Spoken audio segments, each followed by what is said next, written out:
Brasil, olá você aí de casa! Hoje é um dia muito especial porque, além de ser meu aniversário, temos um vídeo de história do cinema. Sim, hoje é meu aniversário, estou fazendo 33 anos e eu resolvi comemorar no melhor estilo, né? Resolvi fazer um vídeo de história do cinema e, gente, hoje esse vídeo é babado, fofoca. Você gosta de confusão? Vem comigo, porque o Thomas Edison, ele amava causar. E eu vou contar tudo, como os primeiros estúdios, MGM, Warner, Fox, como esses estúdios vieram a nascer. Eu vou contar tudo hoje. Então vamos lá, vamos relembrar um pouco algumas coisas que a gente já discutiu em outros vídeos de história do cinema. Então lembrando que em 28 de dezembro de 1895, os irmãos Auguste e Louis Lumière fizeram a primeira projeção pública de cinema no Teatro Éden, na França. Por volta de 1902, a empresa francesa Pathé comprou a patente criada pelos irmãos Lumière e começou a aperfeiçoar a tecnologia tanto da câmera quanto do filme. Em menos de 5 anos, eles já dominavam o mercado internacional de cinema, um domínio que durou até quase a Primeira Guerra Mundial. Vamos entender por que isso aconteceu. Enquanto isso, lá nos United States, tinha um cara ficando muito incomodado com a dominação francesa no cinema mundial. E esse cara era o Thomas Edison, que você também deve conhecer como o inventor da lâmpada. Mas além de inventor, o Thomas Edison era coach. Não, mentira. Ele era um empresário que financiava o trabalho de outros inventores e patenteava as invenções no nome da empresa dele. Então, se outra empresa começava a competir com ele, ele ia lá e processava, não tinha conversa. E o Edison tinha muito, mas muito ranço dessa história do cinema francês, porque em 1888 ele inventou e patenteou o cinetoscópio, que era basicamente uma maquininha de fazer filmes. Mas, anos depois, em 1895, os irmãos Lumière inventaram o cinematógrafo na França. E aí eles exibiram, não sei o que, e eles ficaram conhecidos como os inventores do cinema. Então assim, puta falta de sacanagem, né, com o Thomas Edison, e aí ele ficou com dor de cotovelo, né? Então, ele pegou uma estratégia diferente, ele patenteou várias invenções relacionadas ao cinema. Então, o tipo de câmera, o projetor, a pecinha, que era usava várias coisas. E aí ele ia na justiça contra as empresas que usavam qualquer dessas coisas, e ele queria receber porcentagem dos direitos autorais, dos filmes e das coisas que eram feitas a partir daquelas peças e coisas. Em geral, isso deu super certo, mas teve uma empresa que eu já citei aqui, a Biograph, que era uma produtora, que ele teve que brigar por anos. Entre 1901 e 1908, essa treta rendeu, porque assim, a Biograph tinha a patente da própria câmera deles. Enfim, essa treta acabou com a criação da MPPC, que vai estar escrito aqui na tela, e também vai estar escrito Motion Pictures Patents Company, que era um consórcio formado por diversas empresas sob o comando do Thomas Edison. E essas empresas já estavam tão exaustas com tanto processo e tanta burocracia vindo do próprio Edison que eles cederam. Então eles tinham as patentes de 16 tipos de rolos de filmes, câmeras e projetores. E era basicamente um cartel, né? Porque funcionava assim, as produtoras, né, que fazia o filme só podia fornecer os filmes para distribuidoras que eram licenciadas. Então você produz o filme na produtora e aí alguém tem que distribuir esse filme, né? Tem que mandar para os lugares. Então as distribuidoras também tinham que estar conectadas. E aí essas distribuidoras distribuíam os filmes só para os exibidores, que são os cinemas, os Nickelodeons na época, né? É como se fosse a Cinemark, assim, onde o filme passa. Eles exibiam só para quem estava cadastrado também. E esse grupo era um grande monopólio que controlava fortemente a indústria do cinema americana, regulamentava o conteúdo, reforçava as patentes, tabelava o preço dos rolos dos filmes, determinava até data de estreia. E, assim, eles fechavam mais o mercado e priorizavam as empresas deles, né? Então, as outras empresas americanas que não podiam produzir livremente começaram a importar filmes, principalmente da França, reforçando o domínio internacional da Pathé. E diante disso, o Edison começou também a processar todo mundo que usava o equipamento da Pathé. E ele exigia que as pessoas usassem equipamentos que ele tinha inventado, mas é claro, pagando licenciamento. Tá, então vamos falar dessa galera aí, os independentes, essa galera que não tava no MPPC. Lembrando que o cinema era um entretenimento nessa época muito popular, popular no sentido de povão, sabe? Filmes eram exibidos nos vaudevilles, que eram tipo circo, teatro de rua, eventos pra entreter a grande massa, os trabalhadores, sabe? Ou até nos Nickelodeons. Eu já falei aqui antes, não tinha estrutura nenhuma, era uma grande confusão, tinha um monte de gente fumando, tinha prostituta tentando trabalhar, era uma loucura. Outra coisa boa de lembrar é que os filmes eram exibidos em sequência e, né, eram filmes curtíssimos, então eram vários curtinhas juntos, né, que juntos os curtas davam meia hora para exibir lá nesses eventos. E, gente, a programação desses cinemas que exibiam vários curtinhas, essa programação mudava todo santo dia. Então a galera tinha que ter muito filme pra poder exibir. Tipo, pelo menos uns 20 filmes por semana. E aí os independentes, o pessoal que tava de fora da MPPC,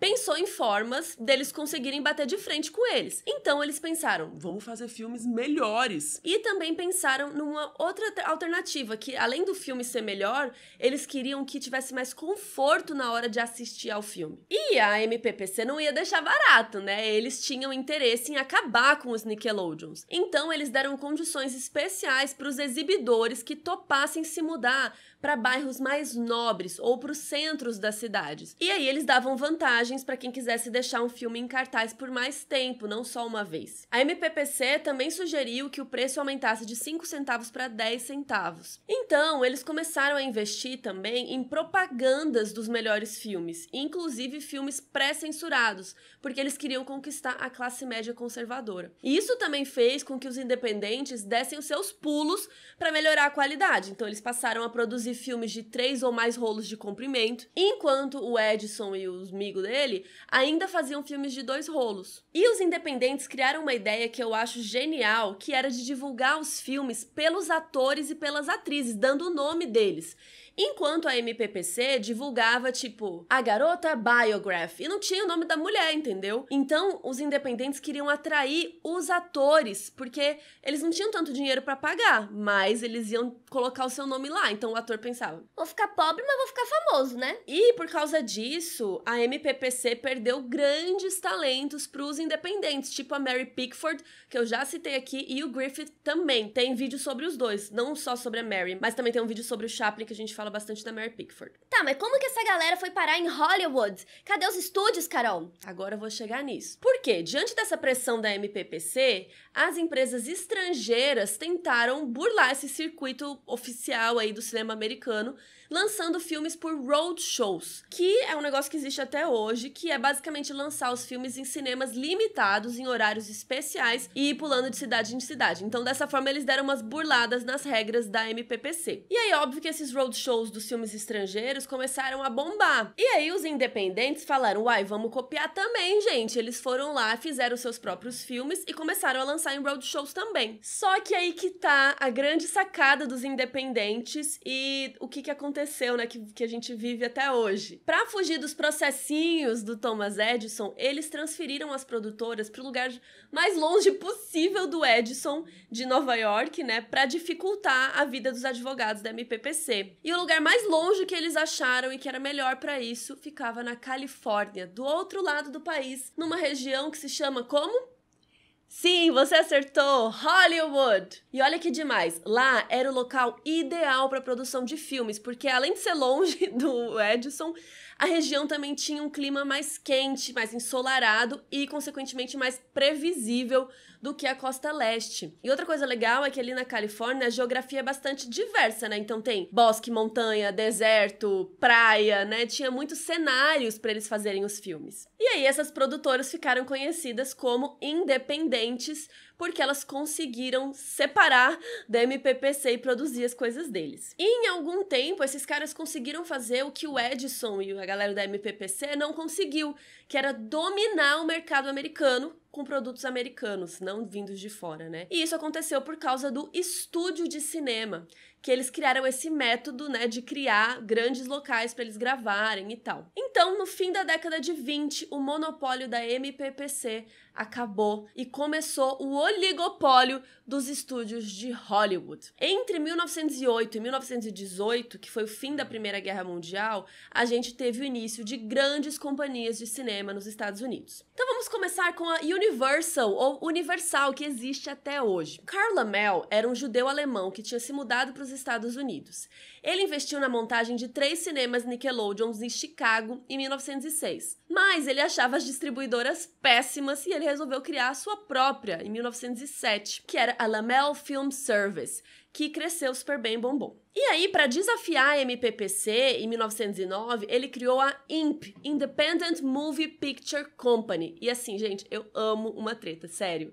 Eu amo que ele inventou uma empresa, daí o outro inventou pra brigar com o outro, daí o outro processava o outro. Parece um Big Brother do início do cinema. Eu vivo pra isso. E você se pergunta, o que a IMP fazia? Eles denunciavam os métodos de quem? Da MPPC. E contrataram vários artistas importantes. O Laemmle até mandou uma galera pra ir gravar em Cuba, pra produzir os filmes em paz, pra vocês terem noção como o Edison era chato. Não tô falando que ele não tava no direito dele, mas que ele era chato, ele era. Aí, em 1912, rolou o rompimento de uma empresa, também essas siglas, gente, chamava MPDSC, que é a Motion Picture Distribution and Sales Company, que tinha várias outras empresinhas dentro. Então, essa grande empresa acabou virando 2. E gravem esses nomes que são bem importantes. Então, a primeira é a Mutual Film Corporation, que eram 10 dessas empresas, e a Universal Film Manufacturing Company, que eram 7 dessas empresas, inclusive a IMP. Então, o Karl Laemmle, junto com o cara de uma outra empresa, o Patrick Powers, eles acabaram ficando com o controle dessa empresa de cá, a Universal. E aí, em 1913, a Universal causou, soltando um filme sobre escravidão branca. Péssimo. Mas o filme bombou, chamava Tráfico de Almas. Foi produzido com $5 mil e o rendimento foi $500 mil. Ou seja, foi um grande sucesso, apesar desse tema horrível. E aí, começou a Universal, porque ela bombou e foi-se embora até hoje. E aí, tinha 2 divisões, né? Então tinha a Universal e tinha a Mutual. E essa empresa ficou sob o comando do Harry E. Atkin. E no começo, a empresa era focada só em distribuição, pegar os filmes e mandar para os exibidores. E eles controlavam a Keystone, que era uma produtora de filmes. Ela foi fundada por 2 caras que eram sócios da Universal lá no comecinho. Então, assim, os players, a galera tem muita panelinha, mas enfim. O Adam Castle e o Charles Bauman, eles eram sócios da Universal no comecinho e fundaram a Keystone. Inclusive, eles que foram responsáveis por roubar vários talentos da Biograph, inclusive o diretor Mark Sennett, que na própria Keystone descobriu nada mais, nada menos do que Charles Chaplin. Tem 2 vídeos sobre ele aqui no canal, lá eu falo da Mary Pickford, entra lá que tá muito legal esses vídeos. E vocês já sabem, eu não preciso falar que o Chaplin era um estouro, e aí bombou também, foi ótimo para a empresa. E aí, em 1915, a empresa foi absorvida pela Triangle Pictures, que foi fundado por esses 3 caras, o Harry Atkin e os 2 da Keystone. E aí o Atkin tirou o Griffith da Biograph em 1913, porque ele tava afim de fazer filmes mais longos e mais caros. Tem vídeo do Griffith aqui no canal também, e foi nessa época que saiu o filme famosérrimo do Griffith, que era O Nascimento de uma Nação. E vocês sabem que, de novo, apesar do filme ser racista e ter gerado muita polêmica, o filme era super grandioso, foi super bem feito tecnicamente, inovou muito na linguagem e tal. E aí isso fez com que o Griffith fizesse intolerância depois pra falar que ninguém tolerava as opiniões dele, opiniões que eram racismo, no caso. Ele quis causar com intolerância em 1916, mas esse filme foi um desastre de bilheteria. E aí, 2 anos depois, a Triangle acabou fechando as portas e a Mutual, que sobrou ali, acabou sendo absorvida pela FBO, a Film Booking Offices of America, que depois virou a RKO. E uma empresa que sobreviveu, essa aí não deu muito certo, mas uma que sobreviveu é a Paramount. Como tudo começou? Vamos lá. Um cara chamado Adolf Zucker, que foi da Hungria para os Estados Unidos, ele investiu naqueles penny arcades, que eram aqueles mini-filmes que você botava uma moedinha pra ficar assistindo. E ele investiu certinho, porque em 1912 ele ficou rico e se tornou distribuidor executivo do filme Les Amours de la Reine Elisabeth. Então ele abriu uma produtora chamada Famous Players, e ele tinha a ideia de fazer filmes de peças de teatro famosas. que também era bem comum nessa época. Em 1916, ele se associou com Jazz L. Lasky Picture Play Company. E eles viraram a Famous Players Lasky Corporation. Mas assim, vocês podem ver, vocês estão vendo,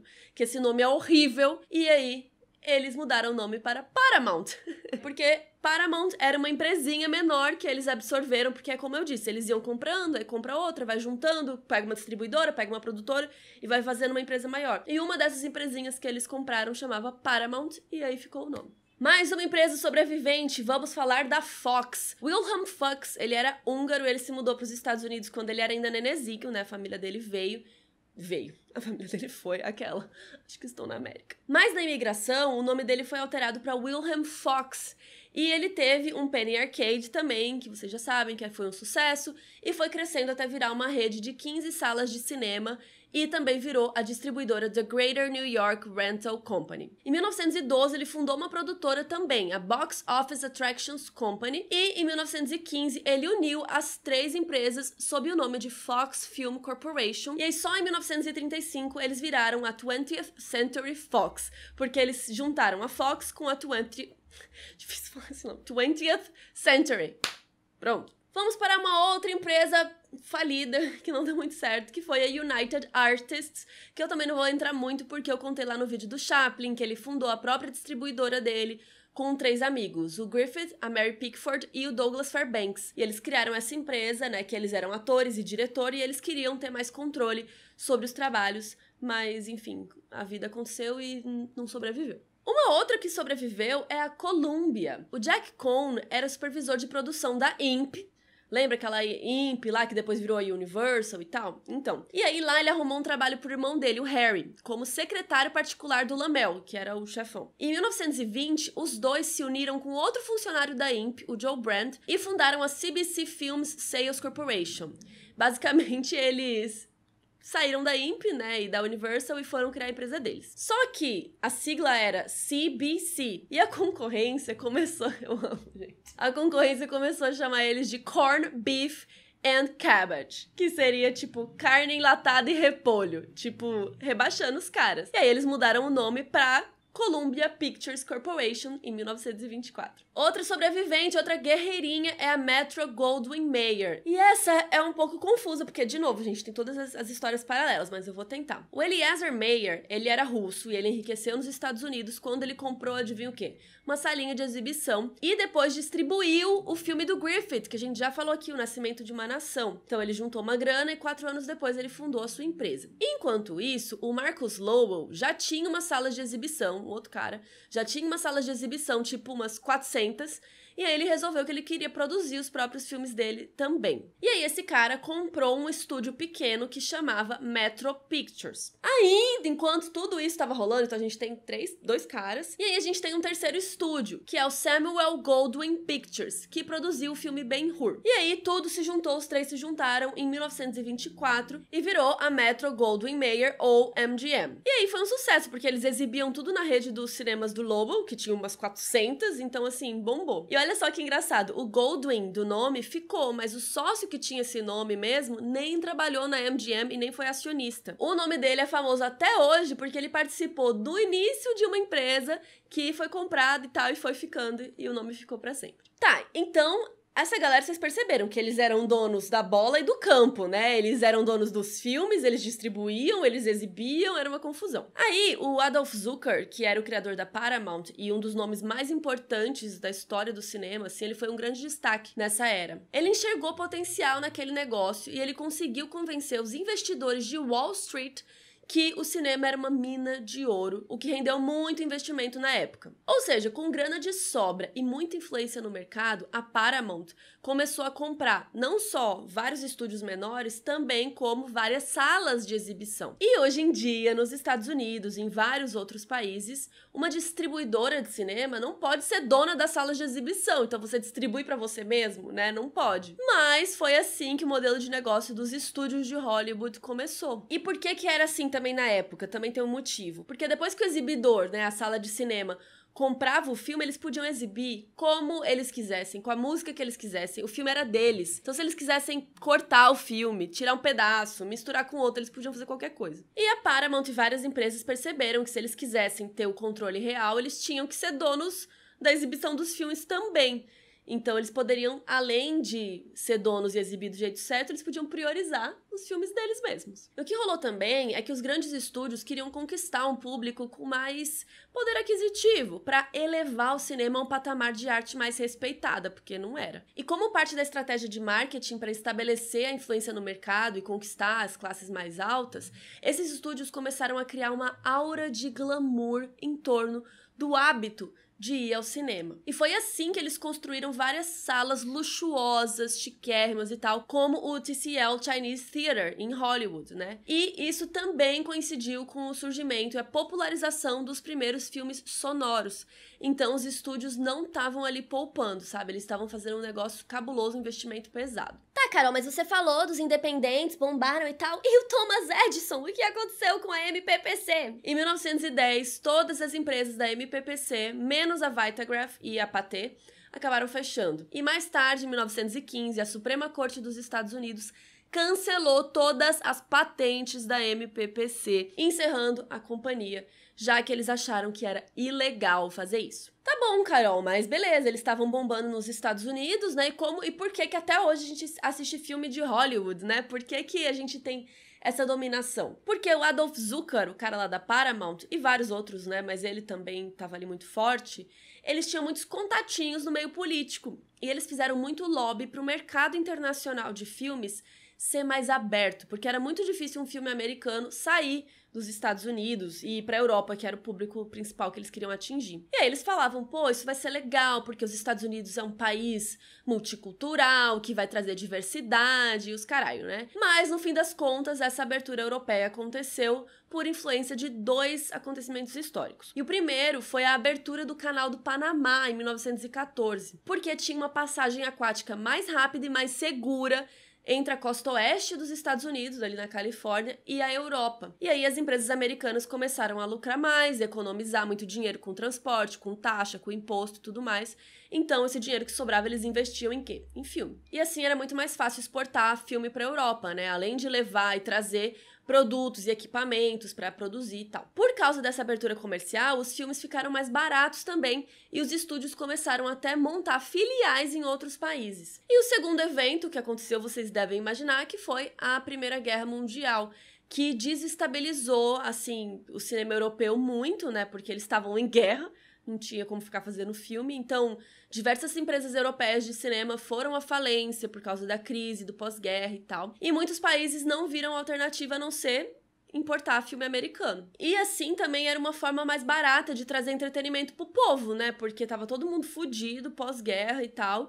E eles não conseguiam produzir filme pra competir com os americanos, então, beleza, compra aí, sabe? A galera não quis brigar muito, não. Mas vocês sabem, pelas vanguardas europeias, que tem vários vídeos de vanguarda aqui no canal, na playlist de História do Cinema, muitos artistas e políticos até tentaram impedir esse imperialismo americano, né? Acusando os Estados Unidos de promoverem uma dominação político-cultural, que eles usavam o cinema como propaganda, né? E no meio dessa resistência tava a União Soviética. Como uma das estratégias para resistir ao cinema americano, os russos começaram a produzir cópias genéricas mais baratas dos filmes americanos, que eles colocavam no cinema uma semana antes. Ah, eu amei, gente. Eu achei afrontoso. E assim, eles não tinham pudor algum, gente. Eles usavam o mesmo título, tudo, igualzinho. Eles botavam russo, e daí uma semana depois todo mundo já tinha visto, eles botavam outro filme igual. O americano. E nessa época, a Rússia também se destacou nos estudos da teoria do cinema e produziu alguns dos melhores filmes, né, da história do cinema.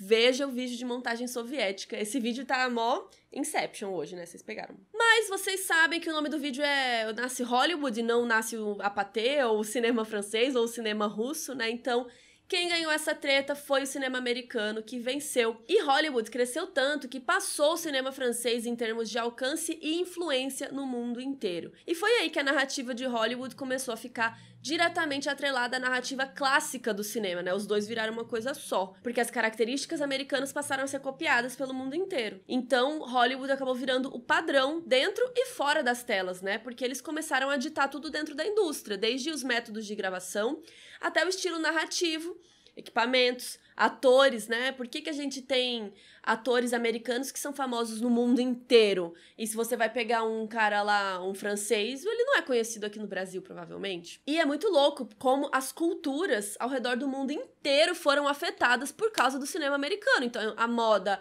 música, padrões de beleza, culto às celebridades, estilos de vida, hábitos de consumo, tudo passou a ser influenciado por Hollywood e óbvio que isso acontece até hoje. E aí depois disso começou a surgir a chamada Era de Ouro de Hollywood. Mas isso é assunto para outro vídeo. Coloca aí nos comentários qual foi a treta que você mais gostou de saber. Se você concorda com Thomas Edison ou com os independentes. Coloca aí nos comentários e se inscreve aqui no canal que a gente tá tentando chegar a 1 milhão de inscritos. Me dá parabéns que hoje é meu aniversário. E mandei vocês fazerem um monte de coisa, mas hoje é meu aniversário, tá bom? Beijo. Obrigada, tchau.